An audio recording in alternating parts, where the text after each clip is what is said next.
So I think it's important for people to understand how myself, Sulochan, Jagjivan, Purnachandra, Dravida, and a few others became known as the Gopi Bhava Club in Los Angeles in 1976.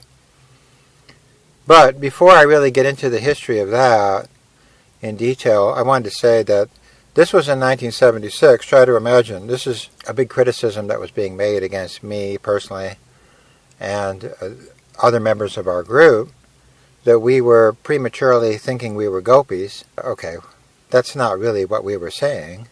We never said at any time that we had attained any level of Krishna consciousness at all, even neophyte kanista status. We never said we were even at that level, because even that is a very elevated level. But 1 year later, 11 people in ISKCON claimed to be on the platform of actually Gopi Bhava Rasa. They claimed that they were acharyas, and they were being worshipped in ISKCON as Nikuncha Yono Rati Keli Siddha Acharyas. That means they're assisting the gopis. So how is it that it was clear to everyone, supposedly, that Prabhupada disapproved of people advertising themselves as being perfected gopi servants, and 1 year later, 11 people would claim that they were on the platform of Gopi Rasa, and the whole society would support that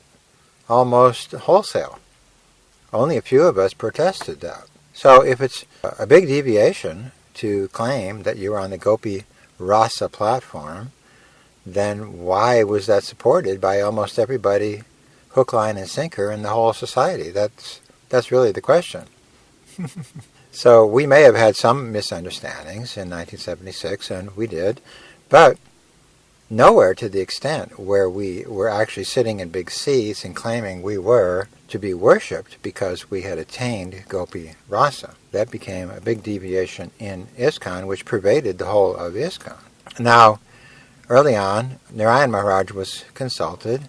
I think that was Jayadvaita in 1978, and he said, these 11 people will be worshipped as Rati Keli Siddha, assistants of the gopis. Can we do that? And Narayan Maharaj said, yes, we have to do that. The disciples have to see their guru as an assistant of the gopis. And Sridhar Maharaj said the same thing. The disciples have to see the guru as an assistant of the gopis. Well, wait a minute. Isn't that called sahaja? Sahaja means a person claims to be more elevated than he is, factually. So I just wanted to say that, yes, if what we were doing was a warning to the ISKCON society, don't claim to be on the Gopi Rasa platform, it doesn't seem like hardly anyone learned that lesson. Because immediately after Prabhupada left, 1 year after our so-called Gopi Bhava escapade, the whole society almost went hook, line, sinker into saying that conditioned souls can and should and must be worshipped as Gopi Rasa people. So I just wanted to say that, first of all, that what happened with us might have been some kind of a warning, should have been some kind of a warning to the whole society, but it wasn't. And what's even more ironic is that most of the people who bring up my so-called Gopi Bhava Club are people who supported the 11 and their Gopi Bhava Club. And their Gopi Bhava Club really did have drugs, and really did have illicit sex, and really did have crimes, and really did have all kinds of deviations going on, which our club did not have any of that. So it is kind of hypocritical, let's say, for those people who supported the 11 in the Gopi Rasa platform to criticize my so-called Gopi Bhava platform, because we never said we were on the Gopi Bhava platform. I just wanted that to be understood before we proceed much further. Now, as time went on, after 1977, there were many other, let's say, Gopi Bhava type issues going on. For example, the GBC went to Sridhar Maharaj and declared that Sridhar Maharaj could give us higher understandings than Prabhupada could. In fact, they called him their higher authority. Higher than Prabhupada, apparently.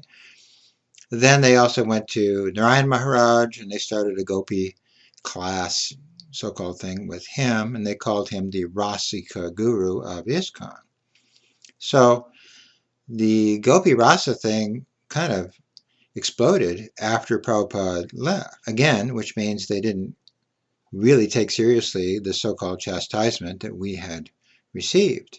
The Sahaja tendencies got worse and worse and worse. And in addition, various people went to some of the Radhakund Babaji's and other so-called Gopi type rasa so-called programs and classes were being introduced into ISKCON in different ways. So all of this was Sahaja. So we're really not going to get into a big description of that at this point. We're kind of getting ahead of ourselves here, but we just wanted to point out that when it comes to Gopi Rasa problems, those problems really exploded after Srila Prabhupada departed in 1977, and all of the people who are criticizing me now are people who had a tendency to go along with the so-called Gopi Bhava explosion, the Sahaja problem, which enveloped ISKCON after 1977. So what was happening in 1976 was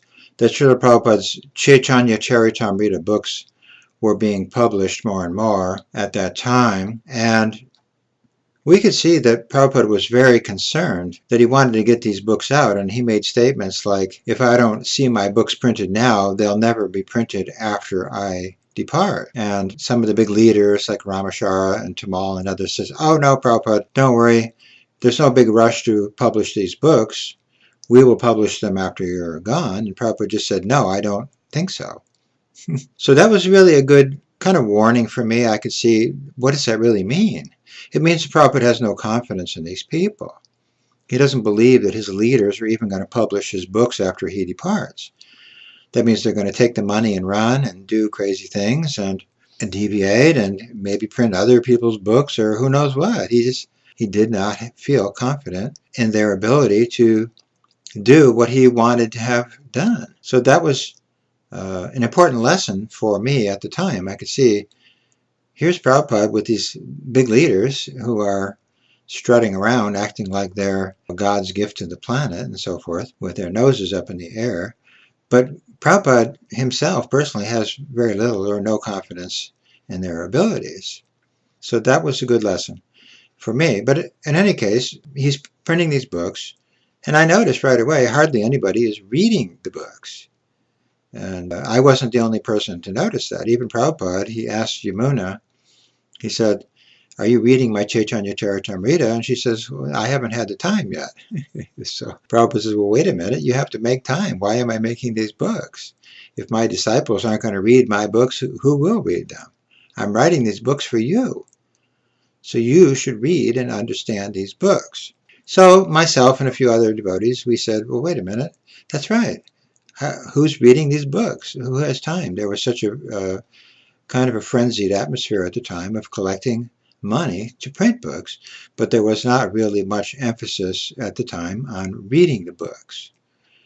Of course, we could understand why Prabhupada wanted to collect the money and get the books printed, because he was concerned there wouldn't be any of these books after he left. It wouldn't happen. So we understand why he was emphasizing getting them printed so quickly. But anyway, so we decided to make our own kind of a reading club, a reading of the Chaitanya Charitamrita of Prabhupada. And I can see why these books are important. And a lot of people, even now, still don't. They still don't understand why this Chaitanya Charitamrita is such an important publication, because it's really giving us so many layers of understanding of the Krishna philosophy. Not only understanding the philosophy, but understanding the history and the historical development of Gaudiya Vaishnava religion itself. The whole entire religion is based on Lord Chaitanya's movement. And Lord Chaitanya's movement is the Harinama Sankirtan movement. So, in addition to reading the Chaitanya Charitamrita, which we started doing on a regular basis, we started having meetings where we would read the books, and we just read the books. That's what we did. We just would pass the book around and everybody would read a few pages. That was the sum and substance of our class, but we decided at the same time our group would start a little Harinama Sankirtan program where we would go out every day and chant on Hollywood Boulevard, especially. So we had a little pickup truck and we would load up some people in the back and drive down there and have a couple hours of Harinam. So this was another thing going on in the movement at the time. The Harinam was almost not happening at that time. Everybody was selling books, distributing books. The Harinam wasn't really being done, and I think there was a need to collect the money at that time. So Prabhupada had like an emergency fire sale situation. He had to get the money to print these books. So he wasn't trying to get a lot of devotees to do the Harinam. But we thought the Harinam should be done at least in part. You know, we weren't really going to give up all of our activities and do that exclusively, but we thought at least some Harinam should be done regularly. At the time, mostly devotees were going out once a week. Once a week, they would go down to Hollywood Boulevard, big group of devotees. But anyway, so we were doing reading and also a little Harinam program, thinking these things need to be done. We need to read the books, and we need to continue the Harinam process. At least some devotees should be doing that. Meanwhile, the collecting of money techniques were starting to get really, really out of hand. A video had been made to show the woman collectors how to take a $20 bill from some guy at the airport and then tell the guy, here's your book, I don't have change, I'm going to go get change, I'll be right back. And she would run off with the $20 bill and go into the ladies' room and hide in there with the money. Of course, better yet if she had a $50 bill or a $100 bill. So the man would be standing outside the ladies' room, but he couldn't wait. He had to go catch his airplane. So, you know, they were getting away with cheating people. And other techniques were being used. This was called the short changing technique. And this was being encouraged by some of the leaders at the time. In fact, some of the leaders were distributing this video, how to do this cheating technique. So this was getting to be, I would say, kind of criminal. It was bordering on criminal. But one thing is for sure, the amount of complaints that were coming in to the airport were really, really piling up. The airport was getting all kinds of complaints that the devotees were cheating the customers and shortchanging them and this type of thing. And so when Prabhupada found out about this, he was very, very upset. He said, we cannot do this. We cannot utilize these cheating techniques on the public because this will backfire and this will cause problems. We will have the public being upset with the devotees and causing all kinds of problems for the devotees. We can't allow this to continue. So in other words, Prabhupada verified what I had said, that this cheating technique process was getting out of hand. There was even some fistfights at the airport where devotees were trying to get money out of some guy, and I don't know how it went down, but there was some kind of fighting going on as well. So it was just getting very, very modes of passion, let's say, very passionate and a little excessive. So we thought this is getting out of control, and Gopi Bhava, who was the book distributor at the time, he agreed with me. He said, yeah, this is starting to get way out of control. We are going to have a bad reaction from the public, and this will impact our society. Maybe the public will, start writing to the Congress people to shut us down, to stop us from distributing in the airport, which eventually is what happened. There was all kinds of lawsuits against ISKCON for distributing in the airport, and that was the complaint of these lawsuits, that we were using overly aggressive techniques to collect money. And there was even some cartoons. There was this magazine called Mad Magazine. It's kind of like a cartoon magazine, but anyway, they made a cartoon of some sailor walking down the street, and a Krishna devotee approaches this guy, and there's all of a sudden stars and smoke, and you can't see any people. There's all this, like an explosion going on. And then the sailor's walking away, and he's got a book stuck in his throat. Obviously, the devotee stuck the book down his throat, and the devotee's walking away with money. So this was the kind of impression that was being made to the public at the time.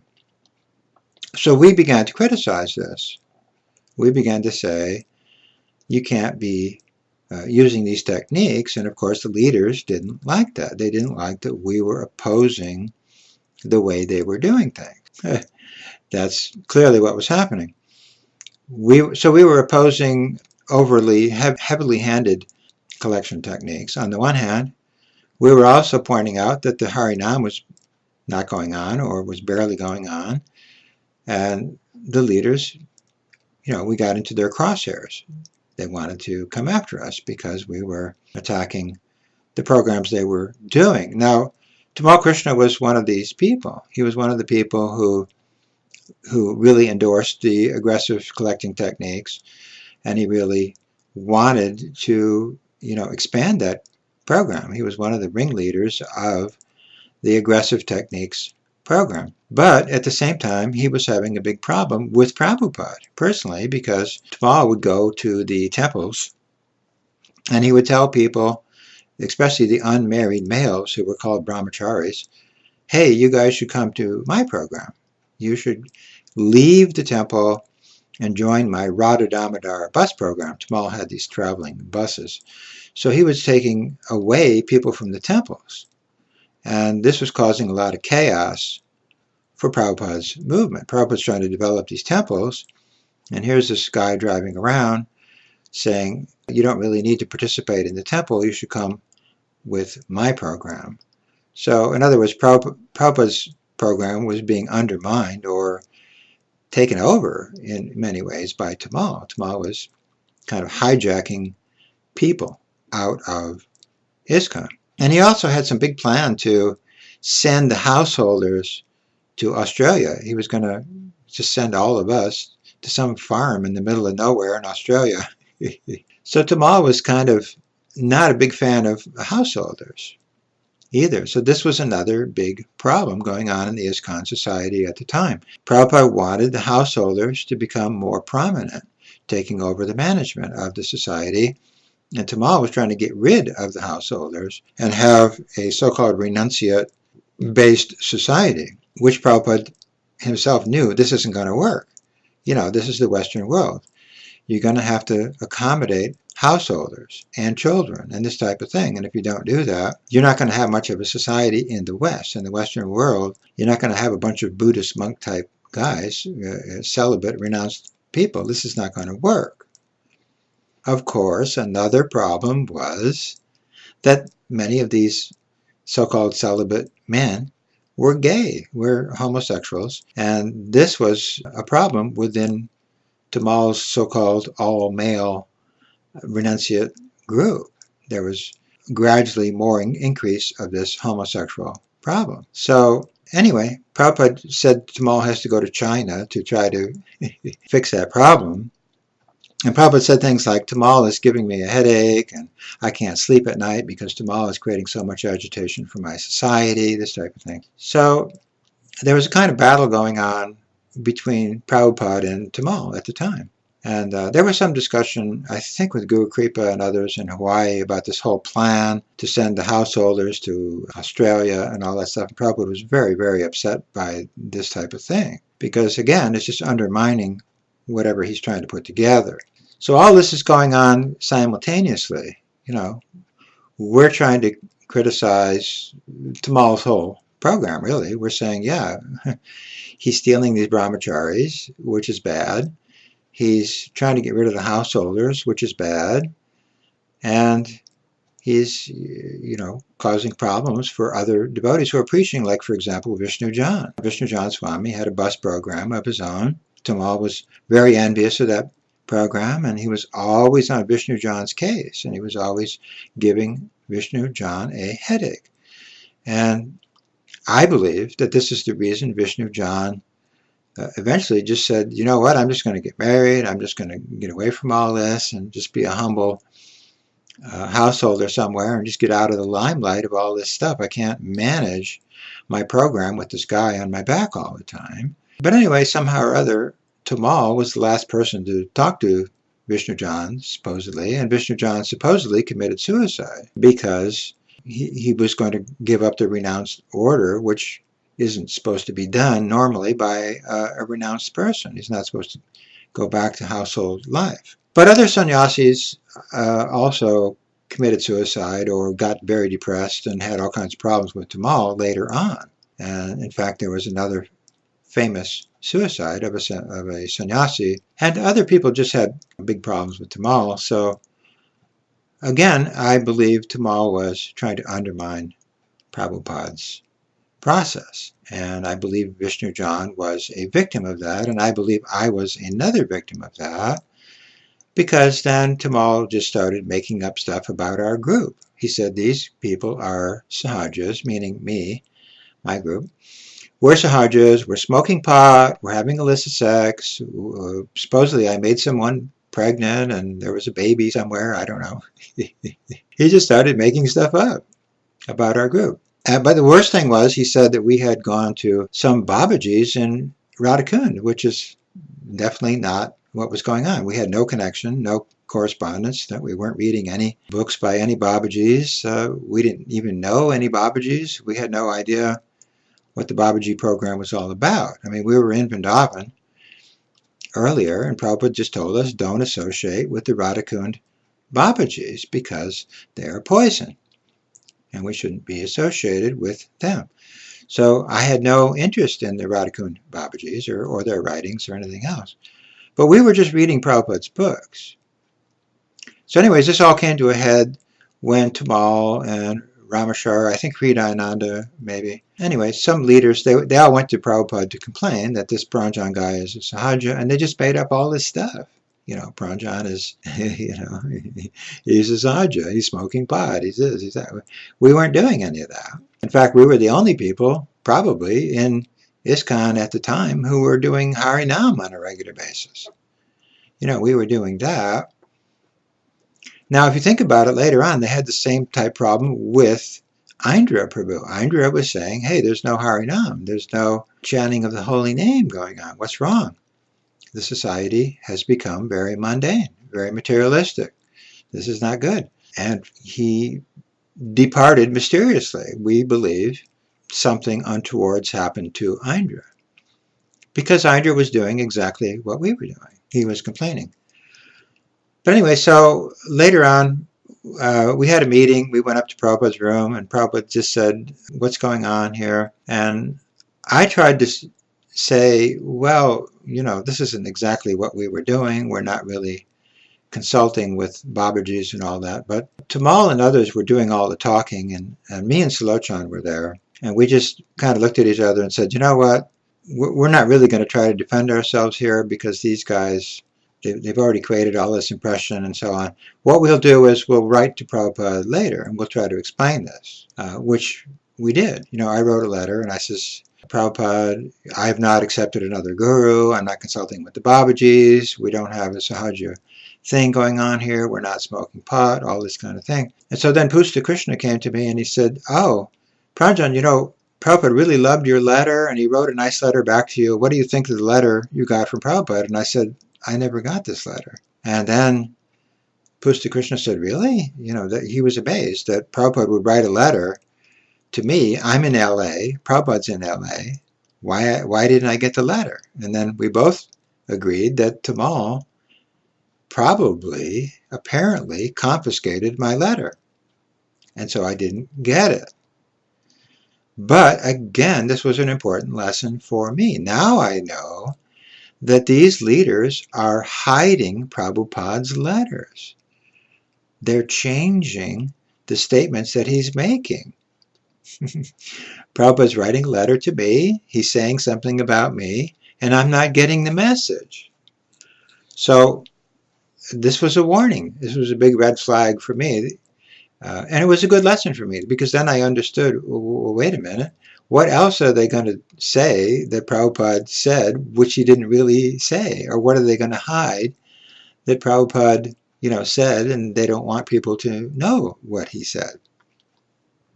So this was very good for me, because it gave me a solid understanding that I would have to maybe eventually do a lot of research into Prabhupada's statements. What did he say about this, that, and the other? Which is what I did. You know, I had to go get the will.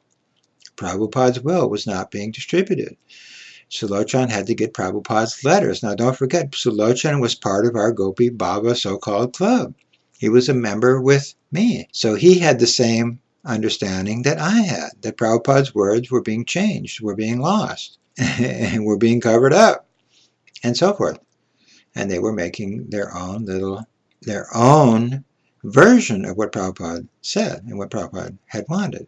So all these were good things, because then later on, me and Sulochana got together and began to research Prabhupada's documents. And Sulochana got the so-called appointment tape, which no one else would have got except him. He got the letters. I got the will. And we got many other important documents and collated statements from devotees and so on, which no one else would have done. But we needed to know that Prabhupada's words were being hidden in the first place, and that's why that gave us an impetus to go and find the words that were hidden. So that's why all this was very much part of a transcendental process, in my opinion, because had this so-called Gopi Bhava incident not taken place, me and Sulochana would never have bonded together the way we did. We really bonded after that, and he said, wow, these guys are really after us. So we became a team, a very closely associated team, because we both had the same experience with these people. But anyway, I think this is important to have people know more clearly what happened here, that this Gopi Bhava thing was only partially true. We weren't really having all these deviations that the so-called GBC leaders at the time were making up about us. But as for Gopi Bhava itself, well, it's true. A devotee who is in one relationship with Krishna can advance to the Gopi platform. And our whole philosophy is to serve the gopis, or to become servants of the gopis. And there's so many prayers by our acharyas and by people like Bhaktivinoda Thakur and so forth saying, I long to become a servant of Radharani and the gopis. So this is something that Vaishnavas aspire for. There's nothing wrong with that. It's not sahaja in itself to have that aspiration. And Prabhupada did say that in the conversations about me later on. Tamal said, well, Prabhupada, they just want to enter into the ecstatic manifestations of Lord Chaitanya. And Prabhupada says, well, what's wrong with that?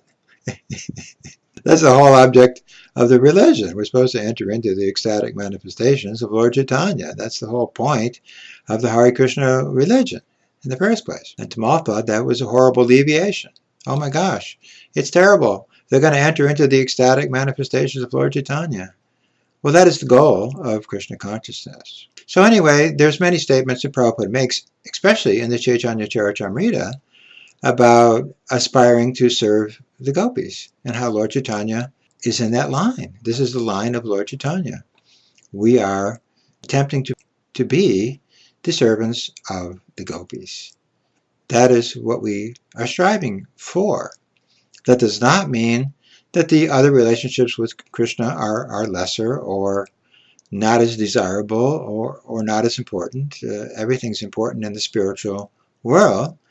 But understanding the gopi relationship of the gopis with Krishna is important for everybody else in the spiritual world. They have to know that this is a central theme of the spiritual world, and all the other servants, let's say, of lesser capacity or apparently lesser capacity are serving that relationship. That's the highest relationship. That's the main theme of the spiritual world, Radha Krishna and their relationship. And of course the gopis are the immediate circle around Radharani. All this is stated in many places in Prabhupada's works. It's not like a secret. It's not like we were uncovering some miraculous thing that no one had heard of. Everybody's heard of these quotes and statements that a devotee should aspire to become a maidservant or a servant of the gopis and so on and so forth. It's not a secret. And Prabhupada also says, if we understand the relationship of the gopis with Krishna, then this will help us reduce our material desires. And this is also important for a devotee. A devotee should try to reduce his material longings and hankerings, because as long as he has these hankerings, it's going to be hard for him to meditate on Krishna. So all these things are connected together. I think the Gopi incident that took place there was important, because then we knew they're hiding Prabhupada's words, they're hiding Prabhupada's letters, they're changing things, and it gave us doubts about the entire management structure at that point. And then later on, me and Sulochan became, you could say, a bad team against the leadership, because they really attacked us, and we could see how they unjustifiably over-exaggerated what we were doing in order to discredit us. So it gave us a good perspective on who they were, and what their whole agenda was all about, which we needed to know and needed to have that information, so that when we would work together later, a lot of these things would become clear to us, and then we could make that clear to others. But anyway, the last thing I wanted to say is, neither me or Sulochan argued with Prabhupada. This is a big misunderstanding, again, that was perpetuated by some of the GBC folks, that we argued with Prabhupada. We did not argue at all. We just basically didn't say much at all during the whole meeting, because we just felt that it was just out of control at that point. And we think that Prabhupada, at that time, he may have known exactly what we were doing and so on, but he didn't want to interfere with his main agenda at that time, which was to get the money coming in to print the books, because he knew that they maybe wouldn't print the books, or maybe they would change the books. So he was very concerned about that, and we can all see why at this point. So anyway, this is just an introduction into this history, and we'll be giving more points of history as time goes on. Hare Krishna.